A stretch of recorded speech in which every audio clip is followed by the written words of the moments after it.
Hello friends, मैं जसदीप सिंह आज आपके सामने लेकर आया हूं the current affair show 9th number. जैसा कि आप सभी को पता है, हमारा जो लॉकडाउन है वो बढ़ चुका है 17 मई तक, जो कि तीसरे चरण में है। मेरी फ़ोटो के पीछे आपको दिख रहा होगा रेड, ऑरेंज और ग्रीन। आज हम सबसे पहले इसी के ऊपर चर्चा करने वाले हैं कि ये जोन किस तरह से और क्यों बनाए गए हैं। तो चलते हैं हमारी अगली स्लाइड के ऊपर, पहली चर्चा के ऊपर। चलिए, आपके सामने ग्रीन, एक येलो है लेकिन उसको ऑरेंज समझिएगा, और उसके बाद क्या है, रेड। ये तीन लाइट्स जो हैं, ये तीन जो जोन हैं, ये बनाए गए हैं हमारे ऑल ओवर इंडिया में। तो पहले हम थोड़ी चर्चा करेंगे पुरानी। जैसा कि आप सबको पता होगा, 22 मार्च को जनता कर्फ्यू लगाया गया था हमारे प्रधानमंत्री मोदी जी के द्वारा। उसके बाद 25 मार्च से लेकर 14 अप्रैल तक हमारा पहला लॉकडाउन लगा था। उसके बाद 15 अप्रैल से लेकर 3 मई तक हमारा दूसरा लॉकडाउन लगा था। और उसके बाद 2 हफ्तों का 4 मई से लेकर 17 मई तक हमारा तीसरा लॉकडाउन लगा है। ये आप सबको नॉलेज होगी।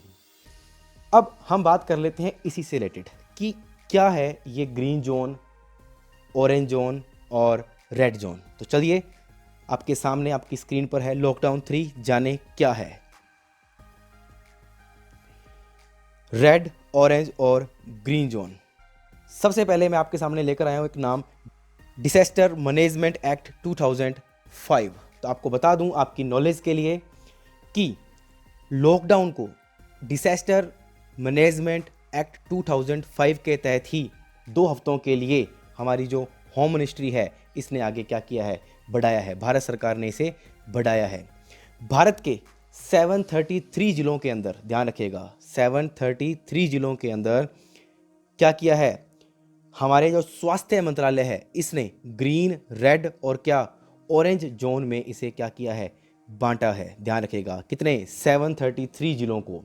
और आपको बता दूं कि 733 जिलों के अंदर सबसे पहले अगर हम बात करते हैं तो देश में रेड जोन के तहत टोटल कितने जिले आते हैं, 130 जिले डाले गए हैं। उसके बाद ऑरेंज जोन के तहत 284 जिले डाले गए हैं। और उसके बाद ग्रीन जोन के तहत 319 जिलों को क्या किया गया है, रखा गया है। तो आप सबको नॉलेज होगी कि ये रेड, ऑरेंज और ग्रीन जोनों में क्यों रखा गया है। तो चलते हैं इसी स्लाइड को आगे बढ़ाते हैं कि इनको क्यों रखा गया और किस कारण से रखा गया है। चलिए, आपको सबको बता दूं कि होम मिनिस्ट्री ने एक बात कही थी कि इस पीरियड में कुछ रूल फॉलो किए जाएंगे। कौन सी में, लॉकडाउन 3 के अंदर। इसलिए इन्हें विभाजित किया गया था कितनी श्रेणियों में, 3 श्रेणियों में, एक तो ग्रीन, एक रेड और एक ऑरेंज। ध्यान रखिएगा। और इन सभी जोन्स के अंदर कुछ इकोनॉमिक्स एक्टिविटियों को भी क्या किया जाएगा, ध्यान दिया जाएगा। क्यों? क्योंकि जो इकोनॉमिक्स एक्टिविटीज़ होती हैं वो सबसे इंपॉर्टेंट है, और इसी से हमारा देश की जो आर्थिक मंदी है वो धीरे धीरे क्या होगी, सुधरेगी। तो सबसे पहले हम बात करते हैं आज आपके सामने कि क्या है रेड जोन, कि रेड जोन क्या है। तो देखिएगा रेड जोन क्या है। रेड जोन मैं बता देता हूं आपको अपनी लैंग्वेज में, कि जहां पर बहुत एक्टिव केस हैं, और ऐसे जो केस हैं ये महानगरों के अंदर ही पाए गए हैं। ध्यान रखिएगा। हाँ, यह और कहा गया है, हमारे जो भारत सरकार है, जो होम मिनिस्ट्री है, उन्होंने क्या कहा है, उन्होंने कहा है कि इस रेड जोन को हमने डबलिंग रेट पर रखा है। किस रेट पर रखा है, डबलिंग रेट पर रखा है। तो ये तो मेरी ओपिनियन से था। अब हम बात कर लेते हैं हमारे इसी से रिलेटेड थीम की। क्या थीम की बात की गई है वो देखिएगा। रेड जोन, देखिए रेड जोन का अर्थ है कि यहाँ पर संक्रमण की चपेट में कई लोग आ चुके हैं, आप सबको नॉलेज है। और इसके बढ़ने की भी यहाँ पर क्या लगाई गई है, आशंका लगाई गई है। तो ध्यान रखिएगा, आशंका लगाई गई है, और काफ़ी अधिक है यहाँ की आशंका कि यहाँ पर अगर किसी दूसरी जगह से इस जगह पर कोई व्यक्ति आता है तो संक्रमण हो सकता है। तो उस जगह को क्या माना गया है, रेड जोन माना गया है, जहाँ पर बहुत ज़्यादा क्या है, एक्टिव केस हैं। मैंने एक बात बोली थी आपको कि डबलिंग रेट पर इसका बताया गया है कि रेड जोन है। तो डबलिंग रेट क्या होती है, डबलिंग रेट क्या होती है कि एक तो एक्टिव केस, ध्यान रखिएगा, कौन से केस, एक एक्टिव केस होते हैं और एक होते हैं कंफर्म केस। इन दोनों में फ़र्क आपको पता होगा। कंफर्म जो बता दिए गए हैं, कंफर्म है भी, इतने हैं हमारे पास, और एक्टिव का मतलब है अभी भी दोबारा उनका इलाज चल रहा है, लेकिन अभी भी वो क्या नहीं हो रहे, नेगेटिव नहीं हो रहे हैं, अभी भी वो क्या बन रहे हैं, पॉजिटिविटी ही दिखा रहे हैं अपनी, एक्टिव हैं। तो क्या है डबलिंग का मतलब कि जिलों का वर्गीकरण जो किया गया है इस रेड जोन के अंदर, सक्रिय मामलों की कुल संख्या, किसकी, सक्रिय मामलों की कुल संख्या पुष्टि किए गए मामलों की कुल संख्या का क्या है, दुगना होगा, तो उस जगह को क्या माना जाएगा, रेड जोन माना जाएगा। क्या जोन माना जाएगा, रेड जोन माना जाएगा। तो अब हम आगे चलते हैं कि रेड जोन के बारे में आपको इतनी नॉलेज हो गई कि यह वह जोन है जहां पर संक्रमण के व्यक्ति क्या होते हैं, ज़्यादा होते हैं, और संक्रमण फैलने का क्या होता है, ज़्यादा आशंका रहती है, उसको क्या माना गया है, रेड जोन माना गया है। अब हम बात कर लेते हैं कि क्या है ग्रीन जोन। जैसा कि आपको पहले मैं बता देता हूँ कि ग्रीन जोन वह जोन है जहां अभी तक कोई भी केस नहीं आया हो, या फिर पिछले 21 दिन, ध्यान रखिएगा, पिछले 21 दिन में कोई भी कंफर्म केस नहीं आया हो, उसे किस जोन में रखा गया है, ग्रीन जोन में रखा गया है। जैसा कि आपके सामने स्क्रीन पर भी होगा कि ग्रीन जोन में वह जिले शामिल होंगे जहां अभी तक कोई मामला नहीं आया है या पिछले 21 दिनों में कोई भी पुष्टि नहीं हुई है। इस जोन का अर्थ है संक्रमण मुक्त जोन, ध्यान रखिएगा, संक्रमण मुक्त मतलब यहाँ पर कोई भी संक्रमण नहीं है। लेकिन आपको बता दूं कि यह जो चीज़ ग्रीन जोन वाली है, पहले ये 28 दिनों पर थी, बाद में होम मिनिस्ट्री ने इसको कितने दिनों पे कर दिया, 21 डेज पे कर दिया। जैसा कि आपके सामने है, बदली हुई शर्त आपके सामने आ गई। गृह मंत्रालय की ओर से लॉकडाउन 3 के लिए गाइडलाइन जारी करने के पहले स्वास्थ्य मंत्रालय ने ग्रीन जोन की शर्त को बदल दिया है। पहले उन जिलों को ग्रीन जोन में माना जाता था जिनमें पिछले 28 दिन से कोरोना का कोई केस नहीं आया हो, लेकिन अब इसे घटाकर कितने दिन का कर दिया है, इसे घटाकर अब कर दिया है कितने दिन का, 21 दिन कर दिया है। और इस तरह अब देश में कुल 319 जिलों को ग्रीन जोन में रखा गया, जैसा कि मैंने पहले बताया था, और 130 जिलों को रेड जोन में रखा गया है, और 284 जिलों को ऑरेंज जोन में रखा गया है।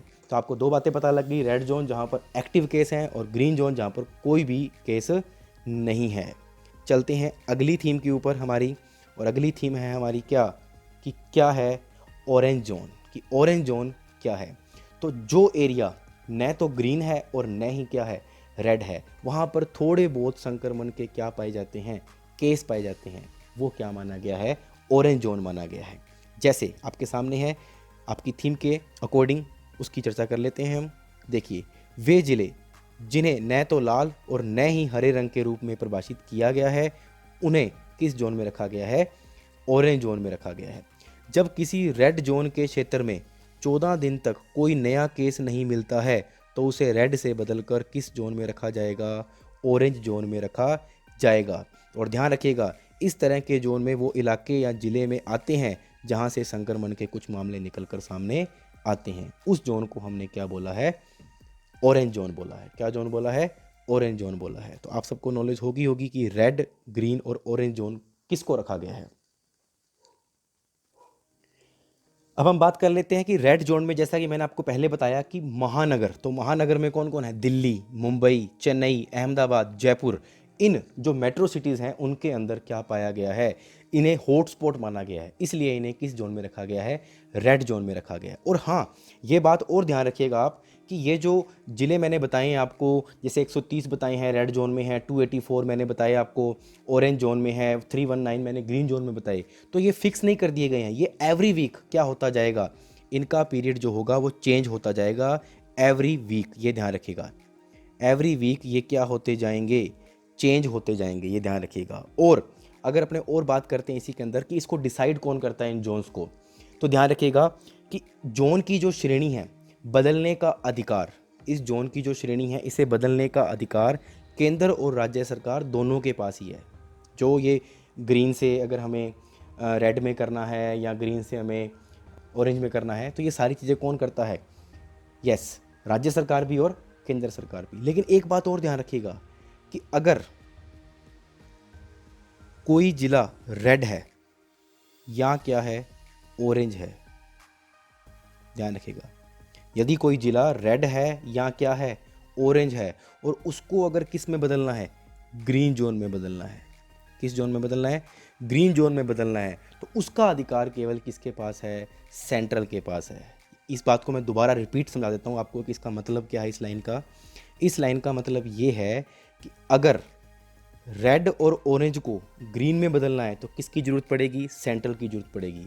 लेकिन अगर किसी ग्रीन को किस में बदलना है, रेड में, अगर किसी ग्रीन को किस में बदलना है, ऑरेंज में, या ऑरेंज को किस में बदलना है, रेड में, तो इसमें सेंट्रल की ज़रूरत नहीं पड़ेगी। इसमें राज्य सरकारें भी अपना अपना क्या कर सकती हैं, योगदान दे सकती हैं, उसको उसमें बदल सकती है। लेकिन अगर रिपीट करना हो क्या कि रेड को ऑरेंज में बदलना हो, रेड को ग्रीन में बदलना हो, तो ये जो हिस्सा होगा ये किसके पास जाएगा, ये सिर्फ सेंट्रल के पास ही है इसका क्या योगदान। इसमें कोई भी राज्य सरकार नहीं कर सकती हिस्सा।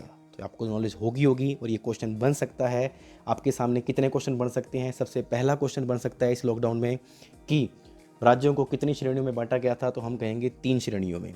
फिर हमसे पूछ सकता है कि जो ये लॉकडाउन बढ़ाया है ये किस एक्ट के तहत बढ़ाया है, तो डिजास्टर मैनेजमेंट एक्ट 2005 के तहत बढ़ाया है। फिर उसके बाद में पूछ सकता है कि लॉकडाउन 3 है उसकी अवधि कब से कब तक चली थी, तो आपको पता है 4 मई से 17 मई तक चली थी। फिर आपको पता होगा कि जो ये कन्फर्म केसेस हैं, जो एक्टिव केसेस हैं और कन्फर्म केसेस हैं, इनका दुगना जो होगा उसे क्या बोला जाएगा, डबलिंग बोला जाएगा। तो ये सारी चीज़ें आपको नॉलेज होनी चाहिए।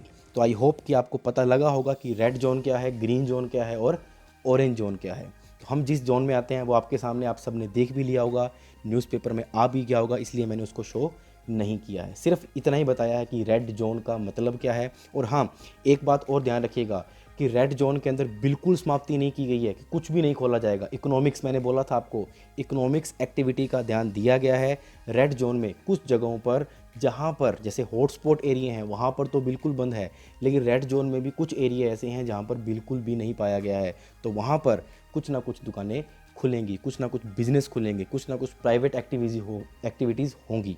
तो ये सारी चीज़ें किस जोन में आएगी, रेड, ग्रीन और ऑरेंज में। और ग्रीन का मतलब ये नहीं है कि आपको हर तरह की छूट दे दी गई है। ग्रीन का मतलब सिर्फ ये है कि आप उस ज़िले में रहकर कुछ भी कर सकते हैं, और लेकिन रात के 7 बजे से लेकर सुबह के 7 बजे तक आप कहीं पर भी नहीं जा सकते हैं। वो साफ साफ सरकार ने लिख कर दिया है। तो आई होप कि आपको ये पता लगा होगा। तो चलते हैं हमारी अगली स्लाइड के ऊपर, हमारा आज का पहला क्वेश्चन।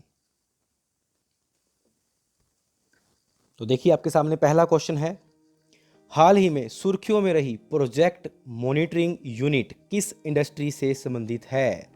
आई रिपीट क्वेश्चन, हाल ही में सुर्खियों में रही प्रोजेक्ट मॉनिटरिंग यूनिट, जिसे बोलते हैं PMU, किस इंडस्ट्री से संबंधित रखती है। आपके सामने ऑप्शन है बैंक इंडस्ट्री, कारखाना इंडस्ट्री, कोयला इंडस्ट्री और नन ऑफ दीज। तो फटाफट कमेंट बॉक्स में अपने आंसर दे दीजिए सभी जने। आपके सामने है 30 सेकंड में अपने आंसर आ जाने चाहिए आप सभी के। यस, देख रहा हूं मैं, कमेंट नहीं आया अभी तक। प्रोजेक्ट मॉनिटरिंग यूनिट किस इंडस्ट्री से संबंध रखती है? चलिए मैं ही बता देता हूं आप सभी को। हाँ जी, कोयला इंडस्ट्री से संबंध रखती है। किससे संबंध रखती है? कोयला इंडस्ट्री से संबंध रखती है। अब हम चर्चा कर लेते हैं कि ये कोयला मंत्रालय क्या है। तो आपको बता दूं कि कोयला मंत्रालय द्वारा एक परियोजना निगरानी इकाई, नाम इसका दिया है, ध्यान रखिएगा, जो ये मैंने बोला है प्रोजेक्ट मॉनिटरिंग यूनिट, इसको हिंदी में बोलते हैं परियोजना निगरानी इकाई। क्या बोलते हैं? परियोजना निगरानी इकाई की एक स्थापना की गई है, ध्यान रखिएगा। इस स्थापना के अंदर क्या बताया गया है, इस फैसले से क्या होगा? इस फैसले से खदानों के संचालन के लिए समय पर मंजूरी प्राप्त करने के लिए कोयला खदानों के आवंटन को सक्षम करने की क्या है, उम्मीद है, जिससे भारत में व्यापार करने में क्या होगी, आसानी होगी। एक तरह से क्या किया जाएगा, इस पर जब आपको कोई चीज़ की मंजूरी चाहिए होगी तो डायरेक्ट आपको फटाफट आपको क्या मिल जाएगी, मंजूरी मिल जाएगी, जिससे क्या होगा कि कोयले के उत्पादन में क्या होगा, सुधार होगा। और कोयला उद्योग जो है वो किस श्रेणी में आ जाएगा, वो इस श्रेणी में आ जाएगा, इज ऑफ डूइंग। आप सभी को पता होगा इज ऑफ डूइंग का मतलब है कि ऐसे कारोबार जो मेक इन इंडिया के तहत आते हैं उन्हें किस श्रेणी में रखा जाता है, इज ऑफ डूइंग बिजनेस की श्रेणी में रखा जाता है, जो एक प्रकार का इंडेक्स होता है। क्या होता है? एक प्रकार का इंडेक्स होता है, जिसे वर्ल्ड बैंक द्वारा क्या किया जाता है, जारी किया जाता है। ध्यान रखिएगा, यह एक ऐसी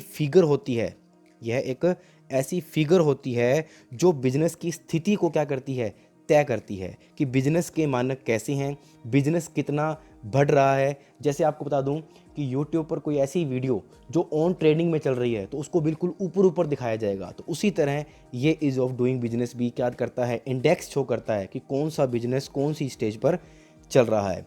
इस बिजनेस के अकॉर्डिंग अगर मैं बता दूं कि इस ईज ऑफ डूइंग बिजनेस के अंदर इंडेक्स में क्या क्या शामिल किया जाता है, तो शामिल करने के अंदर आता है जैसे क्रेडिट का मिलना, भी क्रेडिट कितना मिलान हो रहा है, टैक्स पेमेंट कितनी हो रही है, अगर कंस्ट्रक्शन का परमिट कितना जा रहा है। ये सारी चीज़ें जो होती हैं, ये सारी की सारी इंडेक्स एक रैंकिंग तय करती है। क्या करती है?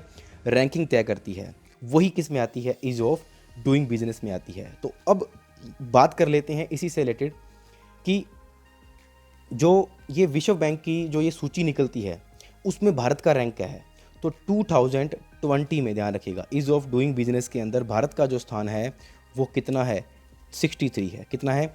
63 है। और अगर बात कर लेते हैं कि पिछली सूची के अंदर भारत का स्थान क्या था, तो पिछली सूची में भारत का स्थान था 77 था। तो ध्यान रखिएगा, आगे आया है भारत, क्योंकि मेक इन इंडिया भारत में बहुत ज़बरदस्त तरीके से क्या हो रहा है, चल रहा है। और यह जो सूची निकलती है ये 190 देशों की रैंकिंग की गाइडलाइन के आधार पर निकलती है। तो 190 देशों में भारत का स्थान कौन सा है? 63 है। और आप सबको पता होगा कि मेक इन इंडिया प्रधानमंत्री जी के द्वारा चलाया एक कार्यक्रम है जिसके कारण हमारा भारत का क्या हुआ है?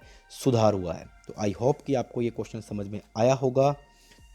चलते हैं नेक्स्ट क्वेश्चन। और नेक्स्ट क्वेश्चन पर जाने से पहले आपसे एक छोटा सा क्वेश्चन कि हमारे केंद्रीय कोयला मंत्री कौन है? फटाफट कमेंट बॉक्स में कर दीजिए, केंद्रीय कोयला मंत्री कौन है। चलते हैं नेक्स्ट क्वेश्चन पर। पहले देख लीजिएगा आप, ये हमारा प्रोजेक्ट मॉनिटरिंग यूनिट आपके सामने है। इस तरह से मंजूरी प्राप्त करने के लिए फटाफट उनके पास जाया जाएगा और फटाफट मंजूरी भी मिल जाएगी कोई भी प्रोजेक्ट शुरू करने से पहले। तो मेरा क्वेश्चन आपसे यही है, मैंने आपको पूछ लिया है कि केंद्रीय कोयला मंत्री कौन है। क्वेश्चन नंबर 2 आपके सामने है, national council for science and technology communication NCSTC ने कोविड-19 पर स्वास्थ्य और जोखिम संचार पर आधारित कौन सा कार्यक्रम लॉन्च किया है? आपके ऑप्शन आपके सामने है, विकास, हेल्प कोविड, जन कल्याण और यश। तो आपको बता देते हैं कि इसका जो सही आंसर है यश। क्या है?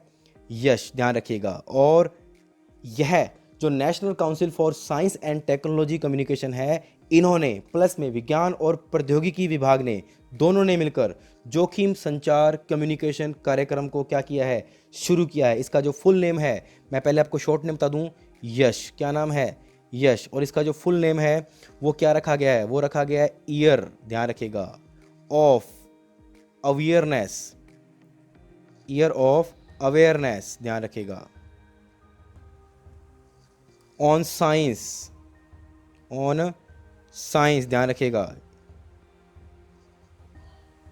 On science and health, and health. तो क्या बताया मैंने कि यश की फुल फॉर्म है year of awareness and science and health.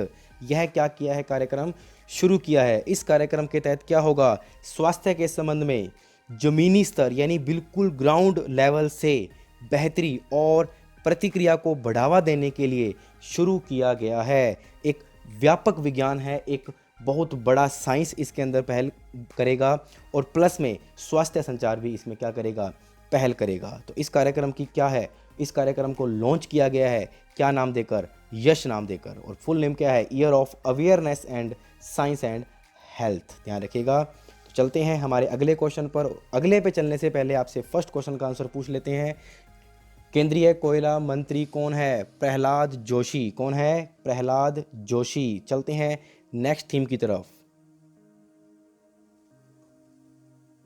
ये देख लीजिए, ये है department of science and technology, जिसे मैंने बोला था आपको DST। आपके सामने आंसर है यश। क्वेश्चन नंबर 3, फटाफट उत्तर दे दीजिए, बहुत इंपॉर्टेंट क्वेश्चन है। मनरेगा के तहत सबसे ज्यादा रोजगार देने वाला कौन सा? रोजगार देने वाला राज्य कौन सा है? मनरेगा के तहत सबसे ज्यादा रोजगार देने वाला राज्य कौन है? ऑप्शन है छत्तीसगढ़, चंडीगढ़, राजस्थान, उत्तर प्रदेश। फटाफट कमेंट बॉक्स में उत्तर दे दीजिए, कमेंट नहीं आया अभी तक। हाँ जी, 2-3 जनों का आ चुका है। छत्तीसगढ़, चंडीगढ़, राजस्थान, उत्तर प्रदेश। जस्सू सिंह। चलिए, आंसर है आपका छत्तीसगढ़। क्या आंसर है? छत्तीसगढ़। अब ये छत्तीसगढ़ की बात कर लेते हैं हम यहाँ से कि छत्तीसगढ़ क्यों रखा गया। आपको बता देते हैं कि महात्मा गांधी राष्ट्रीय ग्रामीण रोजगार गारंटी अधिनियम, जिसे बोलते हैं मनरेगा, क्या बोलते हैं? मनरेगा। इसके तहत रोजगार देने के मामले में राज्यों की सूची में सबसे पहले नंबर पर कौन है?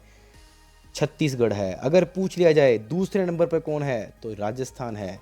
तीसरे नंबर पर कौन है, तो बता देना उत्तर प्रदेश है। 3 तक ही पूछता है, नंबर दिया गया है इन्हें। अब हम बात कर लेते हैं इसी के अंदर कि ग्रामीण अर्थव्यवस्था को पुनर्जीवित करने, ध्यान रखिएगा, मतलब पूरा का पूरा वापस उन्हें क्या कर दिया है? जीवित कर दिया है इस स्कीम ने। और लोगों की आजीविका को सुरक्षित रखने के राज्य के प्रयास के तहत छत्तीसगढ़ में कुल 18,52,000 मजदूर एट प्रेजेंट क्या हैं?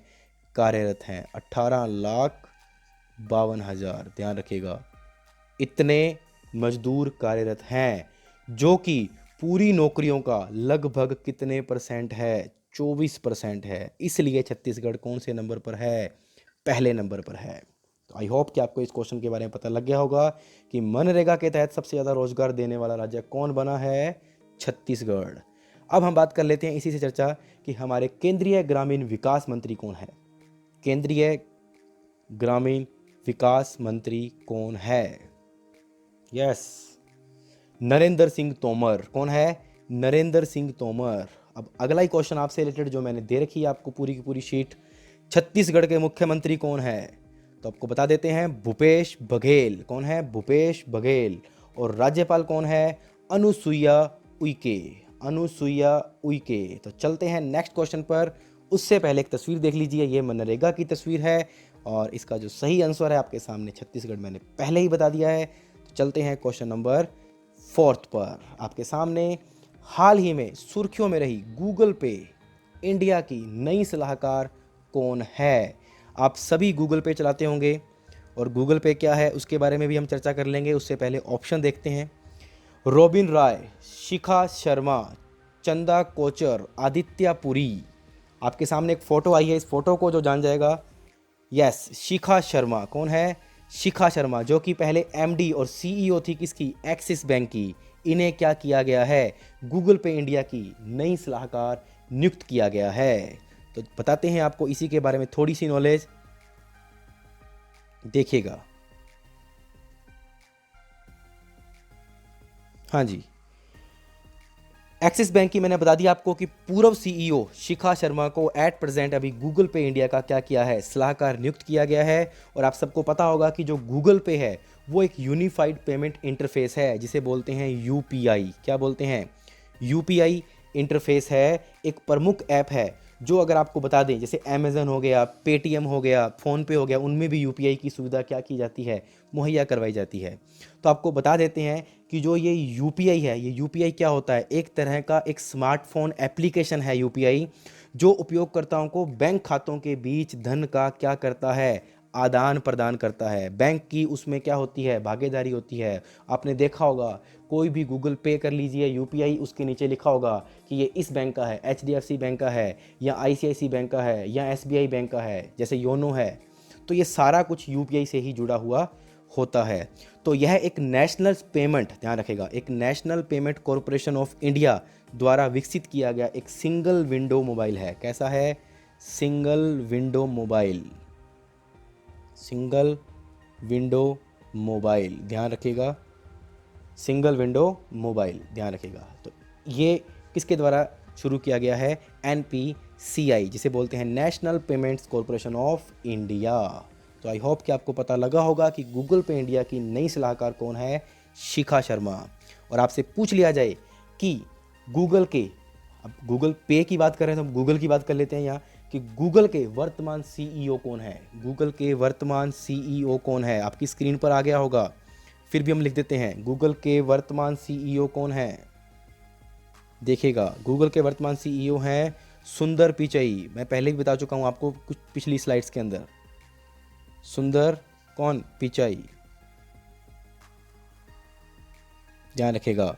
और सेकंड, अगर आपसे पूछ ले कि गूगल की मूल कंपनी कौन है, तो आपको बता दें अल्फ़ाबेट इंक कौन है? अल्फ़ाबेट इंक किसकी? गूगल की मूल कंपनी है। तो चलते हैं हमारे अगले क्वेश्चन की तरफ।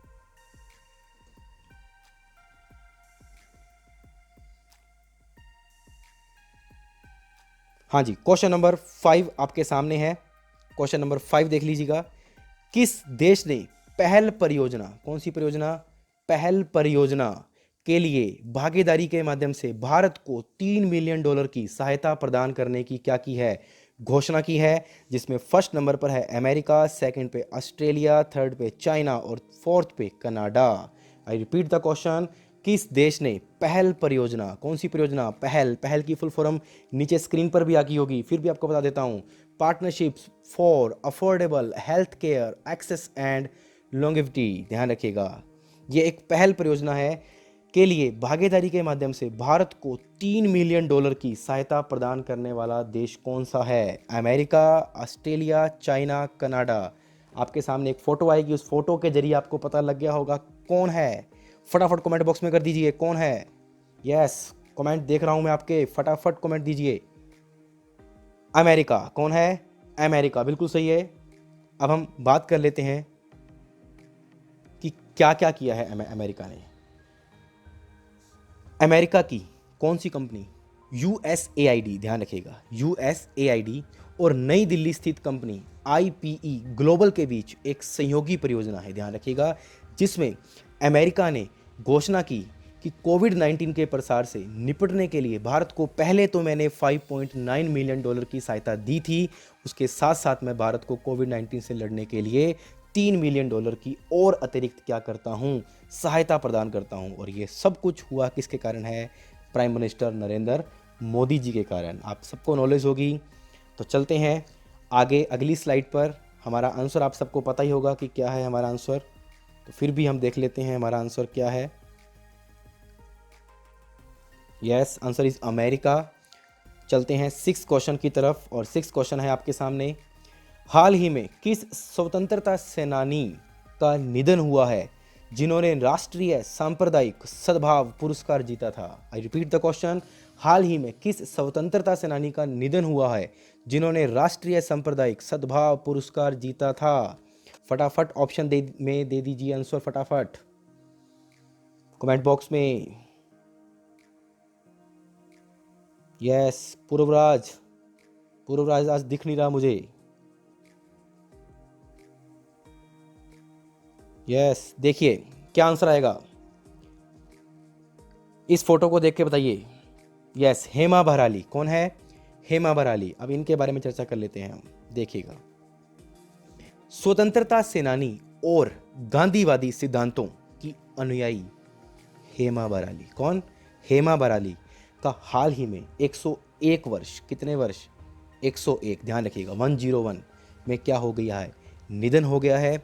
इन्होंने क्या क्या काम किए? इन्होंने किया महिलाओं की स्थिति के उत्थान, यानी उनको बढ़ावा दिया कि महिलाओं को आगे लेकर आइए आप, और समाज के वर्गों को सशक्त बनाने की एक कड़ी मेहनत की। यानी समाज के कुछ ऐसे वर्ग थे जो अपने आप को बहुत कमज़ोर समझते थे, उनको आगे बढ़ाया कि अगर बड़े बड़े वर्ग इतना कुछ कर सकते हैं तो हम छोटा वर्ग भी इतना क्यों नहीं कर सकता। तो उनके ऊपर कड़ी मेहनत की। और 2005 में आपको बता दें कि पद्म श्री, कौन सा अवार्ड? पद्म श्री। और 2006 में, मैं वापस रिपीट कर रहा हूँ, 2005 में, स्क्रीन पर भी आ गया होगा, 2005 में कौन सा? पद्म श्री। और 2006 में कौन सा? गृह मंत्रालय द्वारा राष्ट्रीय सांप्रदायिक सद्भाव पुरस्कार दिया गया। और अगर बात कर लेते हैं कि इनको असम सरकार से राष्ट्रीय एकता के लिए, ध्यान रखिएगा, कौन सी सरकार से? असम सरकार से। किस सरकार से? असम सरकार से, क्योंकि इनका जो जन्म था वो भी कहाँ से हुआ है? असम से ही हुआ है। कहाँ से हुआ है? असम से। और अगर हम जन्म की बात कर लेते हैं तो जन्म 19 फरवरी, कौन सी फरवरी?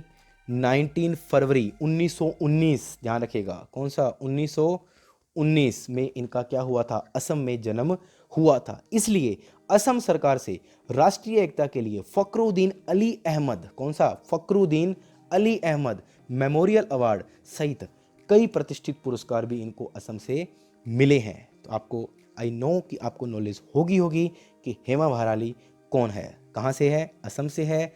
जन्म इनका 19 फरवरी 1990 में हुआ था, तो आप सबको नॉलेज होगी। अब हम इसी निधन से रिलेटेड एक चर्चा और करते हैं, चुन्ना गोस्वामी। कौन से? चुन्ना गोस्वामी। इनका भी क्या हुआ है? निधन हुआ है। तो चलते हैं, एक बार के लिए इसको रिपीट आगे कर देते हैं और आपको एक तस्वीर और दिखाते हैं इस आंसर के बाद।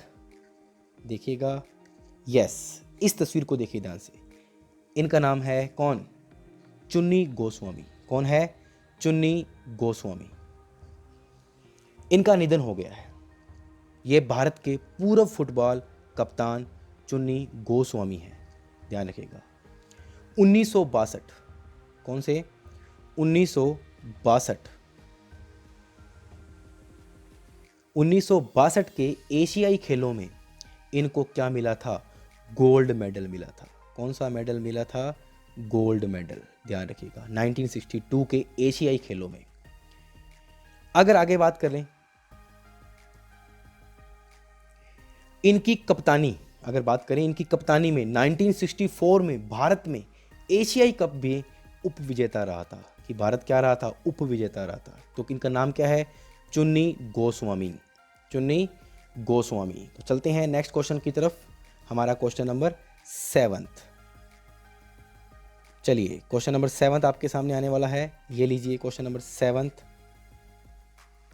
हाँ जी, फीफा ने स्वास्थ्य कर्मियों को सम्मानित करने के लिए कौन सा अभियान शुरू किया है? फीफा आप समझते होंगे, सभी फुटबॉल से रिलेटेड है। किससे रिलेटेड है? फेडरेशन इंटरनेशनल दी फुटबॉल एसोसिएशन, आप सबको पता होगा। इसने कौन सा अभियान शुरू किया है? कोविड-19 विन, हम जीतेंगे, वी विल विन और ऑपरेशन कोविड। तो फटाफट आंसर दे दीजिए कमेंट बॉक्स में। फीफा ने स्वास्थ्य कर्मियों को सम्मानित करने के लिए कौन सा अभियान शुरू किया है? आपके ऑप्शन है कोविड-19 विन, हम जीतेंगे, we will win, operation COVID. तो आपको बता दें कि फीफा का लोगो कुछ ऐसा होता है, आपने देखा होगा। और इसको जाने देते हैं और आपको बताते हैं अब आंसर। और हमारा जो आंसर है वो है वी विल विन। कौन सा है? We will win. एक नया अभियान शुरू किया है फीफा ने। इस अभियान के अंतर्गत आपको बता दूं, इस अभियान के अंतर्गत स्वास्थ्यकर्ताओं, कौन से? जो स्वास्थ्य के लिए काम कर रहे हैं, हमारे लिए काम कर रहे हैं, उनके लिए और अन्य पेशेवरों के सम्मान में एक विशेष वीडियो संदेश जारी किया है, जो कोविड-19 महामारी के दौरान समाज को सुचारू रखने में क्या हुए हैं? लगे हुए हैं। जैसे आप सबको पता है, डॉक्टर्स हो गए, पुलिस इंस्पेक्टर हो गए और बड़े बड़े जो जिन्होंने योगदान दिया है, अपना पैसा दिया है, तो उन सब के लिए एक वीडियो जारी किया है। इस वीडियो में भारत के पूर्व फुटबॉल कप्तान कौन? भाई चुंग भूटिया। कौन से? भाई चुंग भूटिया। ये लीजिए, भाई चुंग कौन? भूटिया भी शामिल है, जिन्हें 50 पुराने और वर्तमान स्टार फुटबॉल खिलाड़ियों में से एम्बेसडर के तौर पर चुना गया है। तो चलिए देखते हैं। इससे पहले क्वेश्चन आपसे पूछ लेते हैं फटाफट। क्वेश्चन है कि फीफा के अध्यक्ष कौन है? फीफा के अध्यक्ष कौन है? तो बता दें, ज्ञानी। कौन? ज्ञानी इन्फेंटिनो। कौन है? ज्ञानी इन्फेंटिनो। और यह स्थापित कब हुआ था? फीफा 21 कब हुआ था? 21 मई 1994 में यह क्या हुआ था? स्थापित हुआ था। और इसका मुख्यालय जो है वो है ज्यूरिख। कहाँ है? ज्यूरिख, स्विट्जरलैंड में। ज्यूरिख, स्विट्जरलैंड में। तो आई होप कि आपके लिए इतनी नॉलेज बहुत होगी। तो चलते हैं क्वेश्चन नंबर 8 की तरफ। क्वेश्चन नंबर 8, यस, थंगजाम, कौन? थंगजाम धवाली सिंह को जापान ने ऑर्डर ऑफ राइजिंग सन से सम्मानित किया है। वह किस राज्य से संबंध रखते हैं? ऑप्शन दोबारा बोलूंगा मैं, पहले क्वेश्चन रिपीट कर दूं। थंगजाम धवाली सिंह को जापान ने ऑर्डर ऑफ राइजिंग सन से सम्मानित किया है। वह किस राज्य से संबंध रखते हैं? ऑप्शन आपके सामने है, मेघालय, मणिपुरम, मिजोरम, तमिलनाडु। तो आपको बता दें कि इसका जो सही आंसर है यह है थंगजाल धमाली। और यह मणिपुर के डॉक्टर हैं। कहाँ के? ये कहाँ से, किस राज्य से संबंध रखते हैं? मणिपुर राज्य से संबंध रखते हैं, ध्यान रखिएगा।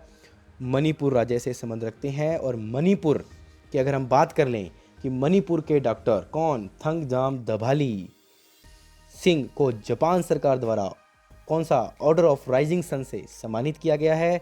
यह पुरस्कार उन्हें भारत में जापान की बेहतर समझ को क्या करने के लिए, आगे बढ़ाने के लिए और दोनों देशों के बीच मजबूत संबंध बनाने के लिए ऐसा दिया गया है।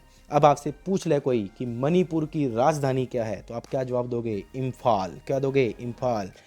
चीफ मिनिस्टर कौन है मणिपुर के, तो आपका उत्तर होगा एन बीरेन सिंह। कौन होगा? एन बीरेन सिंह।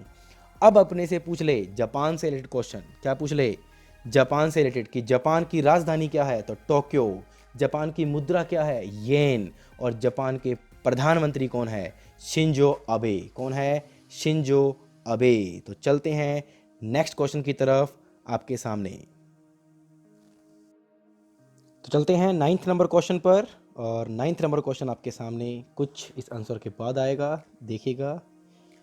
हाँ जी, क्वेश्चन नंबर 9, कतर में भारत के अगले राजदूत के रूप में किसे नियुक्त किया गया है?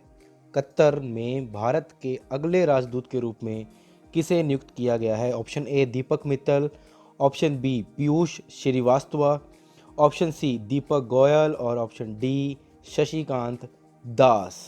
कतर में भारत के अगले राजदूत के रूप में किसे नियुक्त किया गया है? और आपको बता दूं कि इनका जो सही आंसर है वो है दीपक मित्तल। क्या आंसर है? दीपक मित्तल। और ये हैं जो आपके सामने अभी स्क्रीन पर आएंगे, ये कतर के क्या हैं? कतर के प्रधानमंत्री हैं। आपकी स्क्रीन पर इनका नाम आएगा और मैं बोल भी देता हूँ इनका नाम। कतर के प्रधानमंत्री जो हैं वो हैं शेख खालिद बिन खलीफा बिन अब्देल अजीज़ अल थानी। बहुत बड़ा नाम है।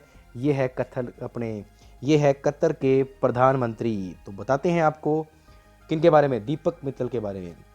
दीपक मित्तल को अगर आपको बता दूं कि कतर में भारत के अगले राजदूत के रूप में नियुक्त किया गया है और यह 1998 बैच के भारतीय विदेश सेवा के क्या हैं? अधिकारी हैं। कौन? अगर पता हो आपको तो दीपक कौन? मित्तल। और अगर बात कर लें इसी में ही कि पीयूष श्रीवास्तव कौन है? कौन? पीयूष श्रीवास्तव। तो पीयूष श्रीवास्तव के बारे में बता देते हैं कि पीयूष श्रीवास्तव जो है वो किसके?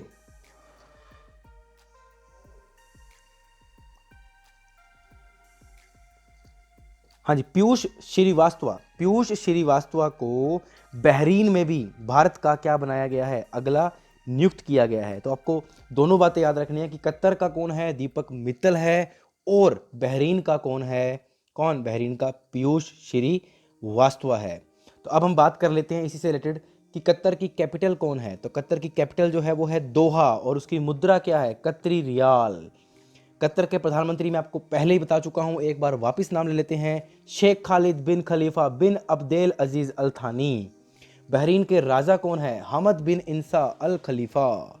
और बहरीन की राजधानी क्या है? मनामा। बहरीन की राजधानी क्या है? मनामा। और अगर आपसे पूछ लिया जाए कि बहरीन की मुद्रा क्या है, तो बहरीन दिनार। इन सब चीज़ों को नोटबुक में लिख लीजिएगा। चलते हैं हमारे क्वेश्चन नंबर 10 की तरफ। क्वेश्चन नंबर 10 आपके सामने है, आपकी स्क्रीन पर ये रहा। पीपीई किट उत्पादन के मामले में भारत विश्व में किस स्थान पर पहुंच गया है? पीपीई आप सबको पता होगा, पहले बता चुका हूं मैं। PPE yes, personal protection equipment kit बोलते हैं इसको।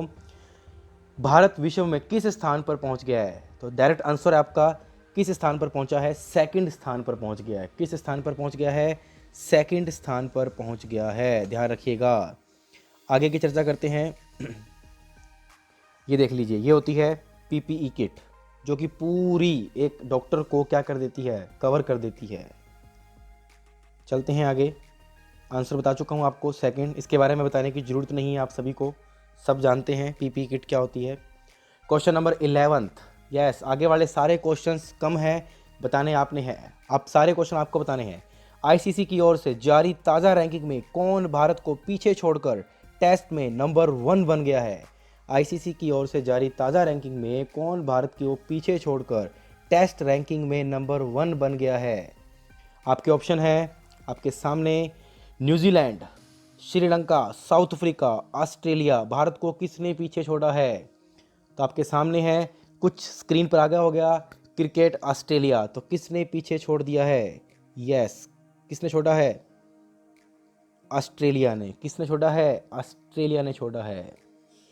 तो आप सबको नॉलेज होगी होगी कि आईसीसी की ओर से जारी ताज़ा रैंकिंग में कौन भारत को पीछे छोड़कर टेस्ट रैंकिंग में नंबर 1 बन गया है? ऑस्ट्रेलिया। तो चलते हैं अगले क्वेश्चन पर।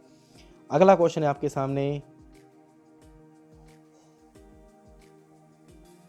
हाँ जी, अगला क्वेश्चन मैं नहीं बताऊंगा आंसर, और आप सब ने ही बताना है। आप सबको पता है कि किस भारतीय शो ने 16 अप्रैल 2020 को प्रसारित हुए एपिसोड ने दुनिया भर में सबसे ज़्यादा 7.7 करोड़ देखे जाने का रिकॉर्ड बनाया है? तो फटाफट कमेंट बॉक्स में कर दीजिए, मैं आपके कमेंट देखने वाला हूं। फटाफट आंसर दे दीजिए, क्या आंसर आएगा? यस, बिल्कुल सही, बिल्कुल सही, बिल्कुल सही, बिल्कुल रामायण। क्या आंसर है इसका? रामायण। बिल्कुल सही आंसर है आप सभी का, रामायण इसका क्या है? आंसर आएगा। ध्यान रखिएगा किसका, इस क्वेश्चन का आंसर ध्यान रखिएगा।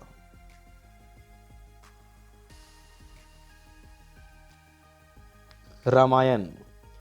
आपको बता दें कि इसका जो फर्स्ट एपिसोड आया था रामायण का, फर्स्ट एपिसोड 25 जनवरी 1987 में बना था।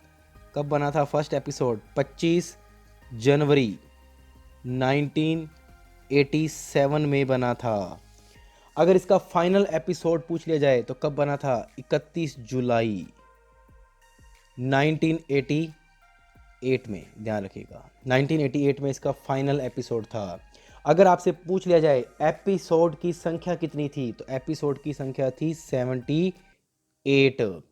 और अगर आपसे पूछ लिया जाए कि इसके प्रोग्राम के क्रिएटर कौन थे, यानी इसको क्रिएट किसने किया था, तो आपकी स्क्रीन पर आ गया होगा रामानंद सागर। किसने किया था? रामानंद सागर। और इसको चलाने वाला, इस चीज़ को दिखाने वाला कौन सा नेटवर्क था? DD national and Doordarshan. DD national and Doordarshan. और इसको कितनी भाषाओं में बनाया गया था? तो हिंदी और बंगाली। किसमें? हिंदी और बंगाली। अब हम बात कर लेते हैं कि क्यों ये इतना प्रचलित हुआ 16 अप्रैल 2020 को। क्योंकि ये रिपीट टेलीकास्ट दिखाया गया था, आप सबको पता होगा, लोगों की डिमांड के ऊपर। आपको सबको पता होगा कि इसको क्यों 16 तारीख को ही दुनिया में यह रिकॉर्ड बना कि 7.7 करोड़ लोगों ने इसको देख डाला। तो आपके सामने एक फ़ोटो आई है, यस, संजीवनी बूटी के कारण। इसमें क्या था? दरअसल आपको बता दूं कि रामायण का प्रसारण एक दिन में, आपको सबको पता है, 2 बार होता था। एक तो सुबह कितने बजे? 9 बजे। और एक रात को कितने बजे? 9 बजे। अगर 16 अप्रैल की हम बात करें तो इस दिन रामायण में मेघनाद द्वारा, किसके द्वारा? मेघनाद द्वारा लक्ष्मण को शक्तिबाण मारने के बाद का हिस्सा दिखाया गया था। आप सबने देखा भी होगा। और हनुमान विभीषण के कहने पर लंका में जाकर वैद को बुलाकर लाते हैं, और वैद के कहने पर हनुमान संजीवनी बूटी के लिए क्या कर लाते हैं? पूरा पर्वत ही उठाकर ले आते हैं। आप सबको नॉलेज होगी कि पूरा पर्वत ही उठाकर ले आए थे। इसके साथ ही इस हनुमान के पर्वत लाने को लेकर रावण और मेघनाद के संवाद को भी इसमें क्या किया गया था? दिखाया गया था। इस कारण से ही 16 अप्रैल का जो एपिसोड था लोगों द्वारा बहुत ज़्यादा देखा गया। 7.7 करोड़ लोगों ने इसको देखा। तो चलते हैं नेक्स्ट क्वेश्चन, क्वेश्चन नंबर 13 की तरफ।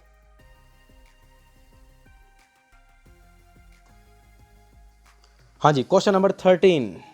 कौन सी बॉलीवुड अभिनेत्री यूएन रिकवरी फंड के लिए काम करेगी? कौन सी बॉलीवुड अभिनेत्री यूएन रिकवरी फंड के लिए काम करेगी? आपके ऑप्शन आपके सामने हैं, करीना कपूर, दिया मिर्जा, कैटरीना कैफ, सोनाक्षी सिन्हा। ऑप्शंस आपके सामने हैं, फटाफट आंसर दे दीजिए अपने कमेंट बॉक्स में। यस, आंसर नहीं आया है, आपके सामने ऑप्शंस आपको दे दिए हैं। ये आपके सामने तस्वीर है, किसकी तस्वीर है? जल्दी जल्दी दीजिए कमेंट। तस्वीर किसकी है? दिया मिर्जा। किसकी तस्वीर है? दिया मिर्जा। तो आप सबको पता लग गया होगा कि यूएन रिकवरी फंड के लिए कौन सी अभिनेत्री काम करेगी? दिया मिर्जा। तो चलते हैं नेक्स्ट क्वेश्चन की तरफ। इसके लिए इंपॉर्टेंट कुछ भी नहीं है, आगे चलते हैं। क्वेश्चन नंबर आपका 14, और इसके बाद क्वेश्चन ऑफ द डे। आज के क्वेश्चन ऑफ द डे 2 रहेंगे, और पिछले क्वेश्चन का आपको मैं क्या दूंगा? आंसर दूंगा। तो चलते हैं क्वेश्चन नंबर 14 की तरफ। किस भारतीय टेनिस खिलाड़ी को फेड कप हर्ट पुरस्कार के लिए नामांकित किया गया है? किस भारतीय टेनिस खिलाड़ी को फेड कप हर्ट पुरस्कार के लिए नामित किया गया है, यानी नॉमिनेट किया गया है? ऑप्शन है सानिया मिर्जा, रोहन बोपाना, यूकी बामरी और लास्ट लिएंडर पेस। आपके सामने ऑप्शन दे दिए हैं, फटाफट आंसर की में दे दीजिए कमेंट बॉक्स, मैं देख रहा हूं कमेंट आपके। किस भारतीय टेनिस खिलाड़ी को फेड कप हर्ट पुरस्कार के लिए नामित किया गया है? ऑप्शन आपके सामने है, एक तस्वीर आपके सामने आई है, इस तस्वीर को देखकर फटाफट कमेंट कर दीजिए। यस, सानिया मिर्जा, बिल्कुल सही है, सानिया मिर्जा इसका क्या है, सही आंसर है। कौन फेड कप हर्ट पुरस्कार के लिए नॉमिनेटेड किसको किया गया है? सानिया मिर्जा को किया गया है, ध्यान रखिएगा। और चलते हैं अगले क्वेश्चन की तरफ, क्योंकि जितने भी क्वेश्चंस हैं अपने आज के वो रिलेटेड टू क्या है, ऑप्शन पे ही डिपेंड है, ध्यान रखिएगा। आगे question number 15, question of the day, Monday का आज का क्वेश्चन है, किस देश ने दुनिया की सबसे ऊंची चोटी माउंट एवरेस्ट पर 5G सर्विस शुरू कर दी है? किस देश ने दुनिया की सबसे ऊंची चोटी माउंट एवरेस्ट पर 5G सर्विस शुरू कर दी है? फटाफट इसका आंसर दे दीजिए। ऑप्शन है ऑस्ट्रेलिया, चाइना, इंडिया, कनाडा। पिछले बार किसी ने सही आंसर नहीं दिया, इसलिए मैंने इस बार नाम नहीं लिया है। तो आपको बता दूं कि अगले 1 मिनट में जो भी इसका आंसर दे देगा उसका मैं नाम लूँगा अगली स्लाइड के अंदर।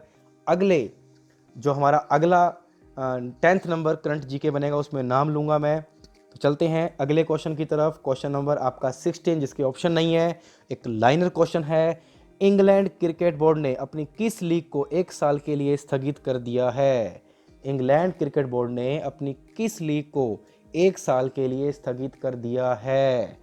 और क्वेश्चन नंबर अगला जो है आपके सामने वो क्वेश्चन ऑफ द डे है सैटरडे का, जो मैंने आपको बताया था। क्वेश्चन आपके सामने है कि भारतीय राज्य केंद्र शासित प्रदेश का नाम जिन्होंने PHE सिंचाई और बाढ़ नियंत्रण विभाग का नाम बदलकर जल शक्ति विभाग रखा है। ऑप्शन आपके सामने है चंडीगढ़, दादर एंड हवेली, जम्मू कश्मीर और नन ऑफ दीज। तो इसका किसी ने मुझे आंसर नहीं दिया था, तो मैं आपको बता दूं इसका सही आंसर है जम्मू कश्मीर। कौन सा है? जम्मू कश्मीर। तो अब इसके बारे में थोड़ी चर्चा कर लेते हैं कि लेफ्टिनेंट गवर्नर GC मुर्मू की अध्यक्षता वाली प्रशासनिक परिषद ने PHE सिंचाई और बाढ़ नियंत्रण विभाग का नाम बदलकर जल शक्ति विभाग और जल जीवन मिशन, ध्यान रखिएगा दोनों लिख लीजिएगा, जल शक्ति विभाग और जल जीवन मिशन के क्रियान्वयन और पाइप जल आपूर्ति के 100% कवरेज को प्राप्त करने के लिए एक रोड मैप को क्या दे दी है? मंजूरी दे दी है, जो कि दिसंबर 2021 तक इसे राष्ट्रीय जल जीवन मिशन से क्या कर दिया जाएगा? जोड़ दिया जाएगा। तो जल शक्ति विभाग को किसके साथ जोड़ दिया जाएगा? जल जीवन मिशन के साथ जोड़ दिया जाएगा। तो ये था आपका सैटरडे का क्वेश्चन, जिसका मैंने आंसर बता दिया है। पिछले दोनों क्वेश्चनों के आंसर कल आपको बता दिए जाएंगे। कमेंट बॉक्स में जिसके भी आंसर आए हैं कल हमारी स्लाइड के अंदर आपके नाम बोले जाएंगे। Thank you. जैसा कि आप सबको पता है कि मैं डेली करंट जीकर लेके आता हूँ। आप सभी ऑनलाइन भी आते हैं, कुछ बच्चे नहीं भी आते, वो बाद में देखते हैं, पर मैं चाहता हूँ कि जितने से जितने ज़्यादा बच्चे आप मेरे साथ जोड़ पाएँ, तभी मैं रीजनिंग और कंप्यूटर की क्लास लाइव लेकर आऊँ। क्योंकि आज अगर एक क्लास के अंदर आज अगर हमारे पास 50-60 बच्चे बैठेंगे तो मुझे भी एक एनर्जी मिलेगी भी, हाँ बच्चे मेरे साथ जुड़े हैं और बच्चे चाहते हैं कि ये चीज़ आगे की जाए। तो आई होप कि आप ऐसा करोगे कि एक दिन हमारा, और पूरे दिन का एक लक्ष्य होना चाहिए आपके अंदर। जिस दिन आप उठो, अपने उठते ही एक लक्ष्य होना चाहिए कि मुझे इतना कुछ करना है। जैसे मेरा लक्ष्य ये है कि आज मैंने 10 सब्सक्राइबर और बढ़ाने हैं, कुछ ऐसा दूं बच्चों को मैं, तो वैसे ही आपके मन में भी एक कुछ होना चाहिए। तो आई होप कि मेरे द्वारा दिया गया मैटर आपको बहुत अच्छा लग रहा हो। और टेलीग्राम लिंक पर मैं इसके साथ साथ आपको डेली का करंट जीके भी देता रहता हूँ, तो उसको अपनी नोटबुक में ज़रूर उतारिए, ताकि भविष्य में आपको वो चीज़ें क्या आए, काम आए। और जैसा कि मैंने आपको आज ग्रीन जोन, रेड जोन और ऑरेंज जोन के बारे में बताया, उसकी पूरी जानकारी आपको हर सोशल साइट पर, नेटवर्क पर मिल जाएगी। तो थैंक यू, आपने इस चैनल को सब्सक्राइब किया। Thank you.